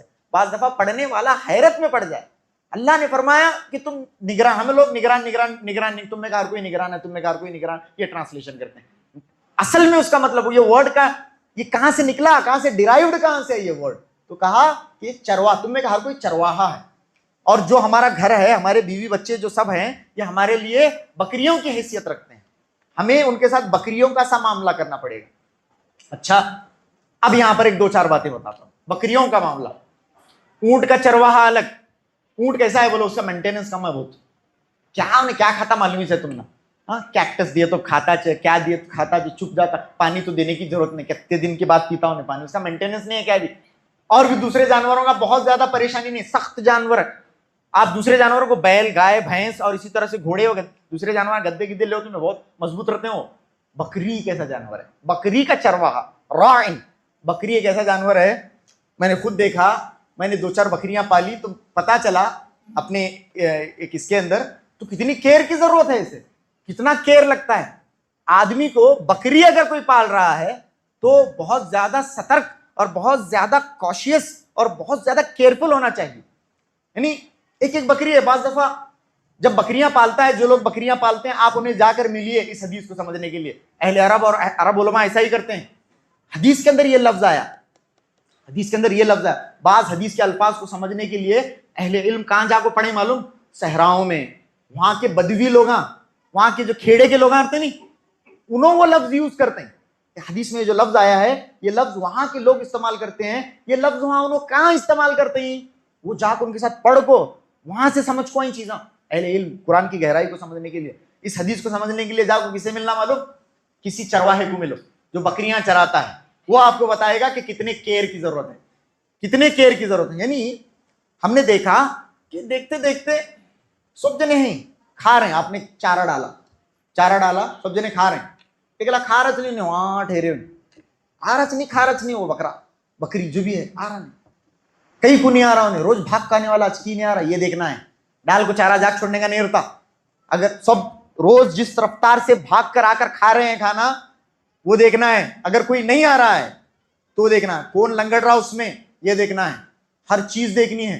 कुछ बकरियां उसके अंदर मिजाज के एतबार से सख्त होती हैं, कुछ बहुत ज्यादा अंडरडॉग होती हैं, कुछ सींग वाले होती हैं, कुछ सींग वाले नहीं होती हैं, कुछ हैं जो मारने वाली बकरियां होती हैं, कुछ मार खाने वाली बकरियां होती हैं। अगर मारने वाली बकरियां और मार खाने वाली बकरियां एक ही बाड़े में हैं तो 2 दिन के अंदर उन्होंने मार खलास कर सकते हैं उसे, या फिर उसे मार उसका शिंग तोड़ को, तो क्या तो इंजोर्ड कर सकते हैं। इसीलिए बाड़ा अलग कर दिया जाए। यहाँ मारने वाले बकरे हैं, सब जने ठंडा खिला रहे पानी ठीक है, अच्छी बात। यहाँ 3 जमा करे समय फिलहाल, कोई मसला नहीं, अच्छी बात। तो मैं ये बता रहा था आपके सामने कि बकरियों का मामला, रेवड़ अलग, उनका जो है बाड़ा अलग कर दिया जाए। यानी मैं खाली बकरा का सुन लेते बैठेंगे भी काम भी, इस चीज को जोड़ते हुए जाइए। किस चीज के साथ? अपने घर के साथ। हाँ, ये क्या आज पहला मकड़ी हुई, अभी बकरा चालू है, ये क्या आज सर जूलॉजिस्ट बन के आए क्या? क्या जिस तरह से, क्या जिस तरह नहीं, आपको जोड़ना है चीजों को, ठीक है। तो यहां पर बकरी, उसका मिजाज, आदमी के 4 बेटंदा हैं, चारों के मिजाज अलग हो सकते हैं। उसके अंदर 2 जने बेर के रहते हैं, 2 जने जरा डरपुकले रहते हैं, ठीक है, थोड़े जने शाय नेचर के रहते हैं, थोड़े इंट्रोवर्ट रहते हैं, थोड़े एक्सट्रोवर्ट रहते हैं। सबका नेचर अलग है, सबकी पर्सनैलिटीज अलग हैं, ठीक है। उनका बोलते हैं type A B C, doctor साहब भी बैठे हैं तो अलग अलग है वो सब, ठीक है। तो ये सब मिजाज शनास होना चाहिए एक घर वाले को। बच्चे हैं, बेटियां हैं, बच्चियां हैं, घर के अलग अलग अफराद हैं, सबकी मिजाज अलग अलग है। जानवरों के अंदर जिस तरह से सबका मिजाज अलग अलग है, वो देखने की जरूरत है। कुछ जानवर बहुत शरारती होते हैं, खाली कुछ बकरे देखो तुम्हें कैसे रहते हैं, खाली दूसरा मारते रहते हैं, दूसरे बकरों को मारते रहते हैं, ठीक है। अब वो ऐसा है कि तो मारता आकर को लकड़ी ले कुछ मारे तो है क्या? आड़े चिड़े तू मारता क्या, इसे मारेंगे चलो, अब ऐसा है नहीं। यहाँ पर सब्र तहम्मुल से काम लेते हुए उस जानवर से दूसरे जानवरों को दूर करना है, ठीक है। उसे इन्हें मार रहा बोल को उसे मार को आड़े चिड़े। और एक सब में बढ़कर आप एक शेफर्ड के अंदर, एक चरवाहे के अंदर सबसे बड़ी सिफत क्या देखेंगे मालूम? आप लिख लीजिए, नरमी। सबसे ज्यादा काइंड रहता उन्हें। आपने शाज़ व नादिर ही सुना होगा किसी चरवाहे को अपनी ही किसी बकरी को काट कर खाते हुए, नहीं काटता हूं, समझ रहे? काट कर नहीं खाता उन्हें, नहीं काटता। और उनके साथ क्या नरमी करता है, हर तरह की जुल्म करते हैं उसके ऊपर, हर तरह का मामला। जानवर ही जानवर है, कभी उनके ऊपर गर्म नहीं होता, कभी उनके ऊपर सख्ती नहीं करता, ठीक है। ये है। अच्छा, बहुत अहम नुक्ता बता तुमने को, गौर से सुनो इसे। हमें शेफर्ड बनना है, ठीक है, हम सबको शेफर्ड बनने की जरूरत है। हाँ, लेकिन आप मालूम है क्या, उसके हाथ में लकड़ी रहती, लेकिन गौर करें उसके हाथ में क्या रहती? मारता नहीं, अलग बात है, लकड़ी है। जितने भी बाप यहां पर बैठे हैं, मारो न को, लेकिन लकड़ी तो होनी चाहिए, ठीक है। और वो लकड़ी उन्हें कहां मारता मालूम? जमीन पर मारता, जमीन पर मारता, डराता। और कभी कभी हल्की चपेट भी अगर लगा दे तो लगा दे, अलग बात है, समझ रहे हैं? ये उसके अंदर नुक्ता, एक अहम नुक्ता आप बता रहा हूं, देखिए गौर से सुनिए इस चीज को। एक हर्ड है, आपने हर्ड यानी बकरियों का जो हर्ड है जो जा रहा था, उसे देखेंगे कभी? उसका चरवाहा उसके साथ रहता। बकरियां क्यों निकले रहते मालूम है? नीचे मुंडी भाले के निकले रहते, ठीक है, चुप नीचे मुंडी भाले के निकले रहते बकरियां। उसके सामने कौन है? चरवाहा है। बकरी को उसकी वो शॉर्ट साइटेड रहती हो, आगे का नहीं दिखता उसे, बहुत दूर का नहीं दिख सकता उसे। अब मिसाल के तौर पर एक इतनी बकरी है, जो फिजिकली जो चरवाहा है वो आगे का देख सकता है, बहुत दूर का चरवाहे को दिख रहा, बकरी को क्या भी नहीं दिख रही। आप उस रेवड़ को सीधा बौड़ी में ले जाओ, सब पढ़ते हैं बौड़ी में, सीधा बौड़ी में ले जाओ, सीधा बौड़ी में जाग छोड़ते हैं, एक एक एक सीधा बौड़ी में। दिख रहा किसी आगे का, किसे दिखता आगे का? बाप को आगे का दिखता है, माँ को आगे का दिखता है। बच्चे किसी भी चीज की जिद कर सकते हैं, कोई भी चीज मांग सकते हैं, उनके हक में क्या बेहतर है किसे मालूम है? वो बाप को मालूम है, माँ को मालूम है। आगे का देखने वाला कौन है? माँ है, बाप है। समझ में आ रही बात? वो शॉर्ट साइटेड रहता। देखिए एक बकरी को खड़ा कीजिए, उसके साथ चरवाहे को खड़ा कीजिए, इसकी साइड देखिए कहां तक जा रही है, कहां तक ये देख सकता है और वो बकरी कहां तक देख सकती है। समझ में आ रही बात? तो ये जो वालिदैन हैं, हम लोग जो हैं, घरों के जो जिम्मेदार हैं, हमें चरवाहा बनने की जरूरत है, मिजाज शनाज बनने की जरूरत है, उनके नीड्स को कैटर करने की जरूरत है, उनके क्या क्या रिक्वायरमेंट्स हैं वो देखने की जरूरत है। बाज दफा किसी बकरी को ज्यादा खाने की जरूरत हो सकती है, कुछ बकरी कम खाती है, अलग अलग के नीड्स, अलग अलग रिक्वायरमेंट्स हैं। और सबसे बढ़कर मैंने जैसे आपके सामने बताया, रिफ्क, नरमी, हम अपने बच्चों के साथ नरमी का मामला देखें। कुरान मजीद के अंदर हजरत बाप और बेटे का रिश्ता देखिए, कुरान में बाप और बेटे के रिश्ते बयान किए गए हैं, है नहीं? कुरान मजीद के अंदर मशहूर बाप और बेटे का रिश्ता तो सूरह यूसुफ के अंदर है, ठीक है? इससे हम कुछ समझने की कोशिश करते हैं। टाइम हुआ क्या? ठीक है, दो चार बातें और इस सिलसिले में करेंगे। बाप और बेटे के बहुत सारे रिश्ते कुरान मजीद के अंदर हैं। मशहूर सूरह यूसुफ के अंदर है हजरत इब्राहिम अलैहिस्सलाम का रिश्ता अपने बाप के साथ, और हजरत इब्राहिम अलैहिस्सलाम का रिश्ता अपने बेटे के साथ, ये भी कुरान मजीद के अंदर मौजूद है। आप देखेंगे हजरत यूसुफ अलैहिस्सलाम को जैसे ख्वाब नजर आया, यूसुफ अलैहिस्सलाम को ख्वाब नजर आया, ख्वाब नजर आते ही कहां गए? कहां गए बोलो? अब्बा पास गए। ये सूरह यूसुफ का बहुत बड़ा नुक्ता है, इसे नजरअंदाज नहीं करना चाहिए। ख्वाब नजर आया, छोटी सी छोटी बात से लेकर बड़ी से बड़ी बात तक अपने अब्बा को नहीं छुपाना, बंदा अपने बाप को ना छुपाए, और बाप अपने बच्चे से वैसा ताल्लुक कायम करे कि बच्चा अगर उसके साथ कुछ होता है उसके साथ, भाग को सीधा बाप पास आना होने। मेरी जिंदगी में अल्लाह की दी हुई सबसे बड़ी नेमत मेरा बाप है। कोई मसला ऐसा नहीं है जो मेरा बाप मेरे लिए हल ना करे। बाप को वैसा ताल्लुक कायम करना है अपने बच्चे के साथ।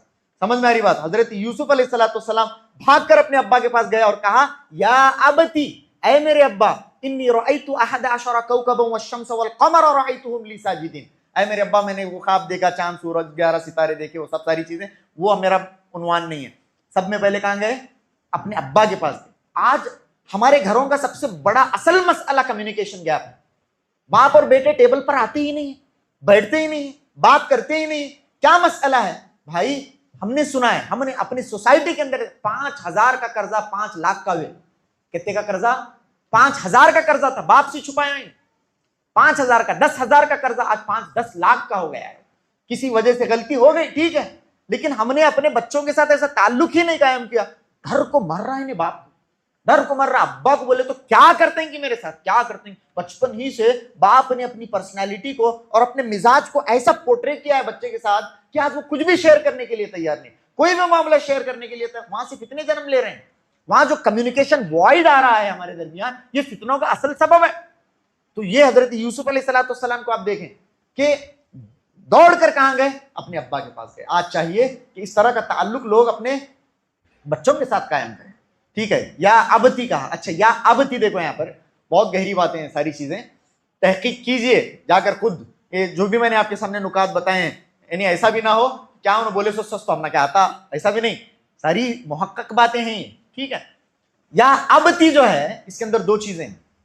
या अभी भी बोल सकते हैं, सिंपल अरबिक, अबा, अबू, अभी, अभी बोले तो मेरे अब्बा, ठीक है? या अबती क्यों कहा? दो उसके अंदर गहराई है, दो बातें उसके अंदर।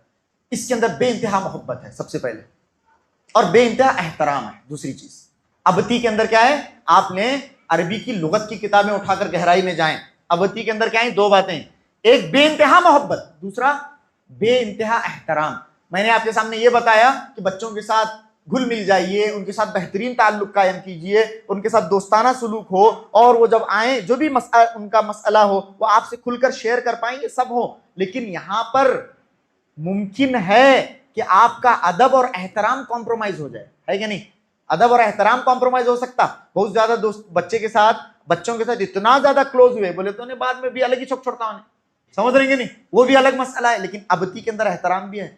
नहीं, वो तुम्हें कैसा करते हैं मालूम नहीं, लेकिन आप अपने बच्चे को अदब भी सिखाएंगे, अपना एहतराम भी सिखाएंगे। बड़े नन्हे की बाप बेटे की जो तमीज है वो भी उसे मालूम होनी चाहिए, बाउंड्री भी मालूम होनी चाहिए।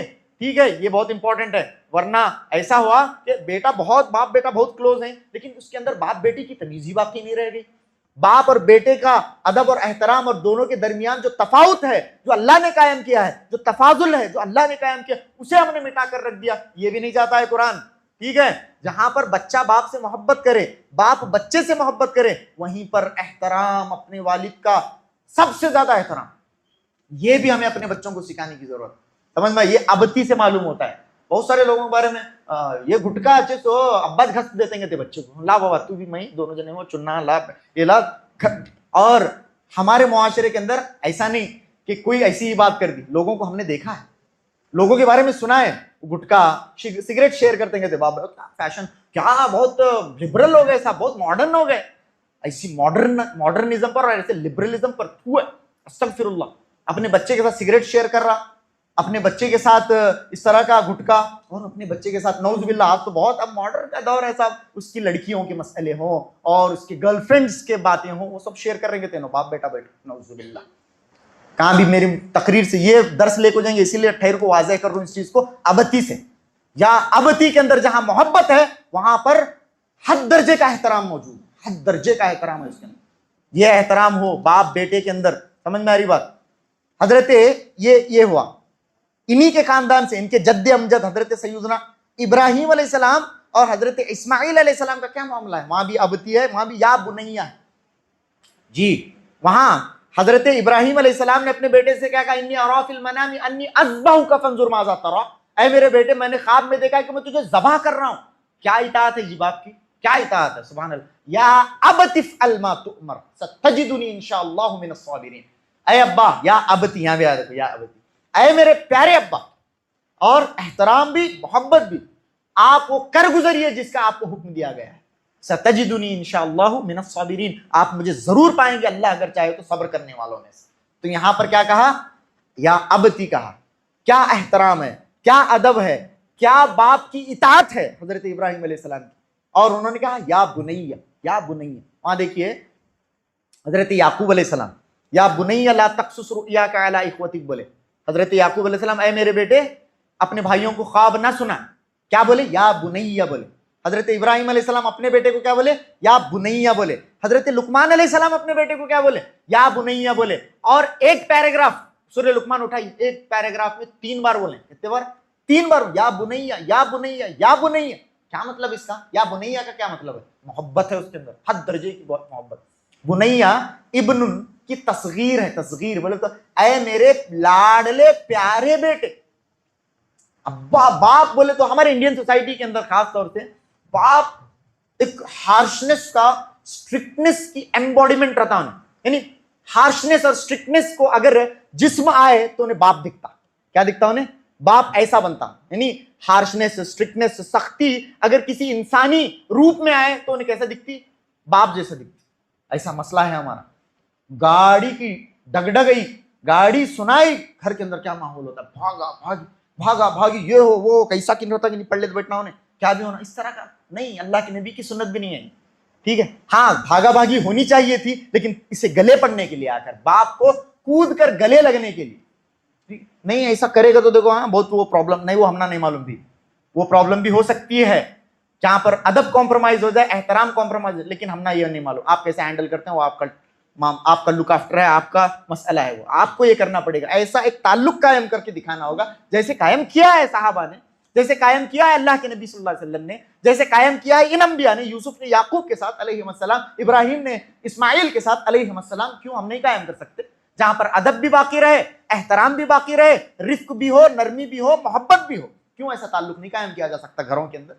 ये ताल्लुक कायम करने की जरूरत है। आज इसकी बहुत ज्यादा जरूरत है हमारे मुआशरे के अंदर। ये कम्युनिकेशन गैप को खत्म करने की जरूरत है। मोहब्बतों का मामला हो, घरों के अंदर मोहब्बतों का दौरा, ये मसला है। और मियाँ बीवी का मसला, लास्ट में बहुत सारी बातें हैं वैसे मैं आपके सामने बताने वाला था, लेकिन वक्त हो गया है। और ऑलरेडी बहुत ज्यादा वक्त हुआ है, आप सुन रहे हैं, इसीलिए मियाँ बीवी के मसले पर बात करता हूं। जिस घर के अंदर मियाँ बीवी का ताल्लुक ठीक नहीं है वो घर घर नहीं है ना, वो घर के अंदर सुकून नहीं हो सकता। यह आप लिख कर ले लीजिए, लितस्कुनू इलैहा। कुरान कहता है कि अगर तुम चाहते हो कि सुकून हासिल करो तो ये जो जगह है यहीं से तुम्हें सुकून मिलने वाला है। निकाह के बंधन में बंधने के बाद जो मेन सोर्स ऑफ ट्रैंक्विलिटी है, सुकून है, वो औरत है, उसकी बीवी है। यहां से अगर किसी को सुकून नहीं मिल रहा है, शौहर को बीवी से और बीवी को शौहर से सुकून नहीं मिल रहा है, इसके अलावा आप दुनिया की चाहे वसाइल के एतबार से और मादी एतबार से किसी भी वो कपड़े और रेडी रहता हूं एकदम, उसका वो मसाला। और इन्हें इसे देख रही, उसका जो उसके जो देखिए उसके जो कपड़े हैं वो डिजाइन कर को उन्होंने डिजाइन कर उसे जो उन्हें उसे दिख रहा, तो वैसा दिखाने दुनिया का पैसा खर्च करें, ये इनको नहीं मालूम उन्हें क्यों दिख रहा, उसे दिखाने दुनिया का पैसा लगता। हाँ, लेकिन इन्हें उसके नजदीक आई क्या ये है। और मैं हमेशा एकदम अच्छे मूड में रहता हूं, हमेशा रोमांटिक मूड में रहता हूं, अगर मैं खुल के बताऊं आपको। यहां इन्हें सुबह उठ को जाना है, सुबह उठ को जाना, इसका क्या हाल है, दर बदर की ठोकरें खाना, कहां कहां जाकर अपनी बीवी बच्चों के लिए क्या नहीं करता है, सब कुछ करता है, सब कुछ करता है, परेशान हाल है। पर एक दिन छुट्टी लेने का हक नहीं है इसके पास, इतना परेशान है। किन किन कॉन्सिक्वेंसेस से, किन किन सिचुएशन से एंटेंगल्ड है, उसकी जिंदगी कितनी खतरनाक है, क्या क्या इसे इसकी बीवी को कुछ नहीं मालूम। इन्हें ऐसा होनाकर बोल रही है, ऐसा कैसा हो सकता। ये अनरियलिस्टिक लाइफस्टाइल है, इरैशनल लाइफस्टाइल है। ये सिर्फ ऐसे जगहों पर देखने को मिल सकता है, इसका रियलिटी से कोई ताल्लुक नहीं। ऐसा शौहर होना, अस्तगफिरुल्लाह, यहां रियलिटी है साहब, यहां रियलिटी है। शादीशुदा जिंदगी के बाद दो अलग अलग लोग, दोनों अलग अलग बैकग्राउंड से, दोनों अलग अलग जिंदगी में कभी एक दूसरे को जानते नहीं थे, आज आए हैं एक छत के नीचे। अब यहां से जानने का एक लंबा अरसा है, एक सिलसिला है, यहां से शुरू होता है, वहां से उसके बाद औलाद हैं, उनके अमराज हैं, इलल हैं, उनका फ्यूचर है, मुआश है, सब में बढ़कर मुआश, पैसा कमाना है, परेशानियां हैं, हॉस्पिटलाइजेशन हैं, क्या नहीं है, कर्ज है, बीमारियां हैं, क्या नहीं है इस जिंदगी में, क्या नहीं। हम ना ये जिंदगी दिख रही, इस जिंदगी को ऐसा अपनाया गया है, अब वो सारी चीजें यहां पर। और वैसे ही ये मर्द का मसला है, वो जो हीरोइंस हैं, वो जो बदकार किस्म की नौजुबिल्लाह औरतें हैं, काफिरा बदकार किस्म की औरतें, अस्तगफिरुल्लाह, जो जाहिरी तौर पर भी गंदी हैं तो बातिनी तो उसकी भी ज्यादा गंदी है। ऐसे लोग जो जानवरों से भी बदतर लोग हैं, अगर अब मैं गहराई के अंदर जाकर आपको बातें बताऊं तो बता नहीं पाऊंगा। जानवरों से बदतर लोगों को हमने अपना नमूना बनाया, और ये नमूना बनाया है, इसकी वजह से हमारे घरों में परेशानी आ गई, घरों के अंदर परेशानी नहीं। मियाँ बीवी को आपस में बेइंतहा मोहब्बत करने की जरूरत है। मैं जब भी पढ़ता हूं और जब भी बयान करता हूं हजरत सईदा खदीजा और अल्लाह के नबी सल्लल्लाहु अलैहि वसल्लम के रिश्ते को, मेरी आंखें अश्कबार हुए बगैर, मुझे याद नहीं कि मेरी आंखें कब अश्कबार नहीं हुई थी जब मैंने ये हदीसें पढ़ी हैं। सईदा खदीजा और अल्लाह के नबी सल्लल्लाहु अलैहि वसल्लम का जो रिश्ता था, आज उस लाइंस पर अपने रिश्तों को कायम करने की जरूरत है। वो लाइंस पर क्या है, क्या मोहब्बत है। अल्लाह के नबी सल्लल्लाहु अलैहि वसल्लम कितने परेशान हैं, आपको मालूम है वो सारी बातें, वो तो मैं खुतबों के अंदर बहुत बार उस हदीस को रिपीट भी कर चुका हूं। परेशान है अल्लाह के नबी सल्लल्लाहु अलैहि वसल्लम। अल्लाह के नबी की जिंदगी में एक नया मोड़ आया है, जिब्रील अमीन आए हैं, नीचे से आसमान से लेकर एक अल्लाह रब्बुल आलमीन की मखलूक ऐसी है जो जमीन से लेकर आसमान पर लगी हुई है, एक ऐसी कुर्सी पर बैठा है जो जमीन से आसमान तक है, 600 पर हैं। अल्लाह के नबी सल्लल्लाहु अलैहि वसल्लम ने सर की आंखों से उन्हें देखा, हालत क्या होना, क्या परेशानी हुई होंगी अल्लाह के नबी सल्लल्लाहु अलैहि वसल्लम को। उन्होंने अल्लाह के नबी को भेजा, ऐसे भेजा कि अल्लाह के नबी की जिस्म की सारी तवानाई खत्म हो गई। जिब्रील को देखो अल्लाह के नबी सल्लल्लाहु अलैहि वसल्लम, जिब्रील अमीन को क्या हाल हुआ होगा अल्लाह के नबी। आकर अल्लाह के नबी सल्लल्लाहु अलैहि वसल्लम भाग कर आए, जम्मिलूनी कहा, और लक़द खशीतु अला नफ्सी कहा, मुझे मेरे जान का डर है। आज देखिए क्या किरदार मेरी मां ने अदा किया, हजरत सईदा खदीजा ने, खदीजा मुझे मेरी जान का डर महसूस हो रहा है। आज भी मसला है, घर को आते ही परेशानी, घर को आते ही क्या भी मसला रंदे, शाम तक इन्हें वहां गया था परेशानी में, यहाँ ननंद के साथ क्या भी होंदे, उसका ठीकरा इसके सर पर, सास के साथ क्या भी होंदे, आंधे इन्हें शाम को, इसका वेट करने का है, ठीक है। बच्चे सतांदे ज्यादा, किसके सर पर ठीकरा हो, इसके सर पर ठीकरा। अस्तगफिरुल्लाह। और ये बहुत लंबी बातें हैं, बहुत सारी कुरान मजीद की सूरह निसा की आयतों का तो मैं स्पेशलिस्ट हूं, समझिए, उसके अंदर मैं बहुत गहराई के साथ आपको बातें बता सकता हूं, उसका वक्त नहीं रहा।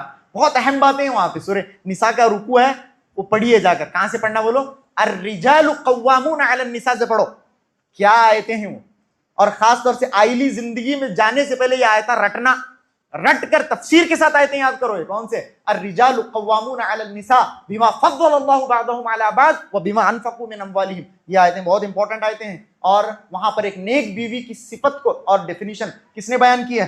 अल्लाह रब्बुल आलमीन ने। एक डेफिनेशन मेरा, एक डेफिनेशन तुम्हारा नहीं, अल्लाह का डेफिनेशन है फ़स्सालिहातु क़ानितातुन। अल्लाह ने फरमाया। नेक औरत कौन है? नेक औरत का डेफिनेशन तुम्हारा अलग हो सकता है, अल्लाह ने फरमाया नहीं, फ़स्सालिहातु क़ानितातुन। नेक औरत का तसव्वुर यह है कि वो अपने शोहर की फरमाबरदार होती है। हाँ, उसके बाद उसकी नेकी, उसके बाद उसका सौम सलात, पाबंदी, सब सब सब सब सब सब है। अपने शोहर की नाफरमान है, ऐसी औरत नेक नहीं हो सकती। ऐसी औरत नेक नहीं हो सकती।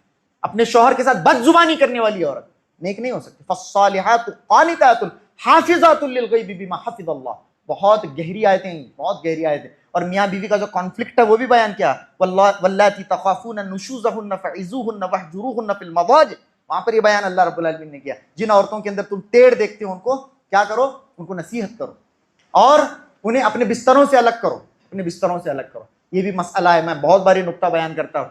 नसीहत करो, बिस्तरों से अलग करो, कमरों से अलग करते हैं। क्या भी मियाँ बीवी के साथ हुआ, मियाँ बीवी का आपस में मामला हो, अल्लाह ने क्या करना है? देखिए बहुत गहरी बात है ये।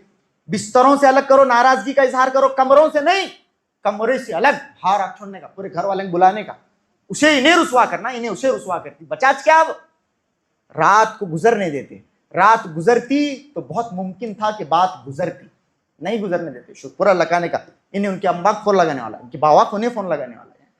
किस तरह से मिस हैंडल हो रहा है। उस हीट ऑफ द मोमेंट को, उस रेज ऑफ द मोमेंट को गुजरने दीजिए, नफ्स पर काबू पाइए, शैतान से पनाह मांगिए। नहीं, सब कुछ अपनी जिंदगियों को लोग अपने हाथों से तबाह करने पर तुले हुए हैं। कई को शरई लाइंस पर हमारी जिंदगियां नहीं, इस्लामी नुक्ते नजर से हम लोग नहीं जी रहे हैं। इस्लामी लाइंस पर अपनी जिंदगी को लाने की जरूरत है। सईदा खदीजा का किरदार देखिए, क्या कॉन्फिडेंस है और कैसी हिम्मत कैसी बंधना शौहर की। कल्ला, हरगिज नहीं, वल्लाही, अल्लाह की कसम, ला युग़ज़ीक अल्लाह, ऐ मेरे सरताज, अल्लाह आपको कभी जाया नहीं कर सकता। क्या कॉन्फिडेंस आना, बोलो मुझे। ठीक है, अगर बीवी इस तरह का बोले, ऐ मेरे सरताज, अल्लाह की कसम है, अल्लाह आपको कभी जाया कर ही नहीं सकता, कहीं को नहीं कर सकता। इन्नका लतसिलुर रहीम व तहमिलुल कल्ला व तक्सुबुल मादूम व तुईनु अला नवाइबिल हक व तस्दुकुल हदीस व तक़रीज़ ज़ईफ़। अल्लाह के नबी, बहुत सारी बातें, ये उस तरफ नहीं जाते हैं। खैर, आप हुस्न सुलूक करने वाले हैं, रिश्तेदारी को जोड़ने वाले हैं, आप गरीबों, बेवाओं, मिस्किनों, लाचारों, यतीमों की मदद करने वाले हैं, उनके लिए कमाने वाले हैं, सच बोलने वाले हैं, आप मेहमान नवाज हैं। आपको अल्लाह कैसे जाया कर सकता है? क्या जबरदस्त बीवी है। आज बीवियों को ऐसा बनने की जरूरत। और अल्लाह के नबी सल्लल्लाहु अलैहि वसल्लम भी हजरत सईदा खदीजा से कैसी मोहब्बत करते थे मालूम आपको? बंदा पढ़ता है तो हैरान हो जाता है। बुखारी की हदीस है, हजरत आयशा रज़ी अल्लाह तआला अन्हा फरमाती हैं, मा गिरतु अला अहदिम मिन निसाइन नबी सल्लल्लाहु अलैहि वसल्लम मा गिरतु मिन खदीजा। मुझे अल्लाह के नबी की किसी बीवी से गैरत नहीं आई। बीवियां सौतने जब होती हैं तो गैरत आती, तो उन्होंने कहा कि अल्लाह के नबी की किसी बीवी से मुझे ऐसी गैरत नहीं आई जो मुझे खदीजा से आती। काना रसूलुल्लाह सल्लल्लाहु अलैहि वसल्लम युक्सिरु ज़िक्रहा, अल्लाह के नबी के जबान से उनका जिक्र था कि कभी थमता था नहीं। खाली जिक्र किसका? खदीजा का, खाली जिक्र। अल्लाह के नबी सल्लल्लाहु अलैहि वसल्लम से एक मरतबा सईदा आयशा ने कहा कि कअन्नहु लम तकुन फिद दुनिया इम्राअतन सिवाहा। ऐसा बोलते हैं खदीजा के बारे में गोया कि उनके अलावा दुनिया में कोई औरत ही नहीं है। ऐसा बोलते हैं खदीजा के बारे में कि गोया कि दुनिया में उनके अलावा कोई औरत है ही नहीं। मुझे इतनी गैरत आती थी अल्लाह के नबी सल्लल्लाहु अलैहि वसल्लम जब खदीजा का जिक्र करते थे। अल्लाह के नबी सल्लल्लाहु अलैहि वसल्लम ने फरमाया, खदीजतु कानत व कानत व कानत व काना, कहा कि खदीजा ऐसी थी, खदीजा ऐसी थी, खदीजा ऐसी थी, और खदीजा ही से मुझे औलाद हुई। अल्लाह के नबी ने कहा, इतनी मोहब्बत, कैसी वो बीवी होगी। और ये शोहर देखिए क्या मोहब्बत है। एक मरतबा बड़ा अजीब व गरीब मामला, अल्लाह के नबी सल्लल्लाहु अलैहि वसल्लम घर में बैठे हैं, इस्ताज़नत हाला, हजरत सईदा हाला है। हाला कौन बोलो? हजरत हाला, हजरत खदीजा की बहन, सग्गी बहन। हजरत हाला आई और आकर अंदर आने की इजाजत चाहिए। अल्लाह के नबी सल्लल्लाहु अलैहि वसल्लम टेक लगाकर बैठे हुए थे, हजरत हाला ने अंदर आने की जैसे इजाजत चाहिए, अल्लाह के नबी सल्लल्लाहु अलैहि वसल्लम ने कहा, अल्लाह खदीजा। अल्लाह के नबी को वो आवाज जैसे कानों को पड़ी, बाद में कहा, अल्लाहुम्मा हाला, अरे अल्लाह ये तो हाला है। हजरत आयशा ये मंजर देखे थे अपने आंखों के सामने, वो जो अल्लाह के नबी का रिएक्शन था। उसके बाद हजरत आयशा ने थोड़े सख्त जुमले कहे हैं, बुखारी के अंदर है, वो तो सौतनों का फितरी मसला है, वो अलग मामला है। लेकिन अल्लाह के नबी ने अल्लाहुम्मा हाला, अरे अल्लाह ये तो हाला है। क्या मामला होगा वो, क्या मोहब्बत होगी अल्लाह के नबी सल्लल्लाहु अलैहि वसल्लम को। भाना भाना की आवाज एक जी सिर थी, देखो तुम्हें अक्सर इस तरह से होता है। तो हजरत हाला ने अंदर आने की इजाजत चाहिए, तो वो आवाज से अल्लाह के नबी सल्लल्लाहु अलैहि वसल्लम का यह हाल हुआ। क्या मोहब्बत थी। खैर, बातें बहुत हैं। एक मिसाली घर हमें बनाना है, घर की इस्लाह करनी है। उस मिसाली घर का हर कैरेक्टर मिसाली होना पड़ेगा, जब तक घर मिसाली नहीं बन सकता। उस घर का बाप मिसाली बने, उस घर का बच्चा बच्चा मिसाली बने, उस घर की बच्ची मिसाली बने, उस घर की बीवी मिसाली बने। सब लोग अगर मिसाली बनते हैं वो घर मिसाली बनेगा। सब लोगों को मिसाली बनने की जरूरत है। खैर, ये चंद बातें थी, और बहुत सारी बातें इस सिलसिले में, तफसील की गुंजाइश नहीं, वक्त और भी मैंने ज़्यादा ले लिया आप लोगों का, तो यहाँ पर हम बात को ख़त्म करते हैं। अल्लाह रब्बुल आलमीन से हम दुआ करते हैं कि अल्लाह रब्बुल आलमीन हमारे घरों को जन्नत का गहवारा बनाए, अमन व अमान का गहवारा बनाए। हमारे दिलों के अंदर अल्लाह रब्बुल आलमीन उल्फत व मोहब्बत कायम करे। वो उल्फत व मोहब्बत जो अल्लाह के नबी सल्लल्लाहु अलैहि वसल्लम और हज़रत सैयदा खदीजा और उनके आलो औलाद के दरमियान कायम थी, अल्लाह रब्बुल आलमीन वो उल्फत हमारे दिलों में कायम करे। व आखिरु दावाना अनिल हम्दुलिल्लाहि रब्बिल आलमीन व सल्लल्लाहु अला नबीना मुहम्मद व आलिहि व सहबिहि व सल्लम तस्लीमन कसीरा।